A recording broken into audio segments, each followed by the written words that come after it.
Die Wiesolge nachre Zeit, die hat sich endlich satt gekräunt und hat gemeint, das wär der Best, wo man jetzt die Fegel esst. Grell abgebrät und abgerobbt, mit ein paar Ebbel vollgestoppt, da macht man die Hingel in die Reihe, not schiebt man sie in den Ofen rein. Das war sicher nicht vor Lachen, weil man konnt sich's noch gut machen, wie die schöne, fette Kluge noch die Wärme im Garten gucke, oder wie der Kegel kräht, wenn er auf dem Mist drauf steht. Ach, die Wiesolge kreint von neu, und das kleine Hundje steht dabei.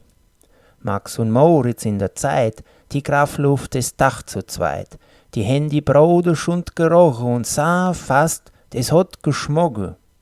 Durch den Schornstein da ungeduldig, da gucke sie nach unten hat ich, dort in nem großen Topf, brutzle Hingel ohne Kopf.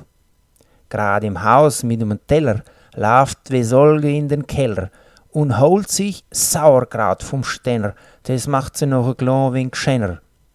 Droben auf dem spitzen Dach ist man fleißig bei der Sach. Der Max hat drüber nachgedacht und grell a Angeln aufgebracht. Alle hopp, da wird nach oben schon der Giegel aufgehoben.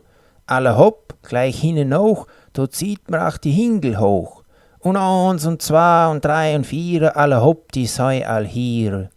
Der Hund, der seht es ganz genau und gautzt danach, rawau, rawau. Bloß war das Gauze bisschen schwach vor die Kerle auf dem Dach. Die nommen's Fleisch und hop's runter und die zu fangen's wär a Wunder.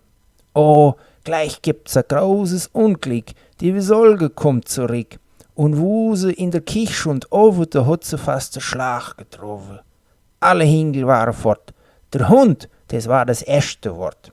O du Hund, du dummrich Drach, aber wart, was ich gleich mach. Mit dem Level schwer und groß gungt's jetzt auf das Hundje los. Uwen Pugel, uwen Kopf kroch der schlecht, der arme Trop. War er unschuldig, gewiss, aber bringe tut's ihm nix. Max und Moritz im Verstecke, schnorkse aber in die Hecke und von die ganze gefressene Hingel hängt vom Maul nur kleiner Schenkel.